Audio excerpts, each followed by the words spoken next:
SSC result 2024 দেখার নিয়ম।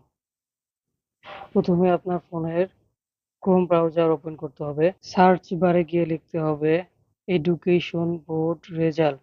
এরপর সর্বপ্রথম যে লিঙ্কটি আসবে ওই লিঙ্কটিতে ক্লিক করতে হবে।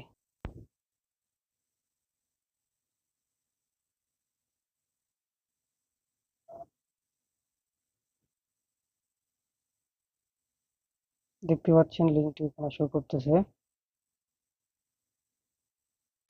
এখানে আপনার বোর্ডের নাম দিতে হবে। উপরে দেখতে পাচ্ছেন ওখানে এসএসসি ইকুইভ্যালেন্ট দাখিল 2024 এগুলো দেওয়া থাকবে। নিচে আপনার বোর্ডের নাম, এখানে মাদ্রাসা বোর্ড, বরিশাল, ঢাকা, সিলেট যেগুলো আছে সব আপনাদের নিজের মতো এগুলো সিলেক্ট করে নেবেন। নিচে রোল নাম্বার দিতে হবে, এরপর রেজিস্ট্রেশন নাম্বার দিতে হবে। রেজিস্ট্রেশন নাম্বারের নিচে দুইটা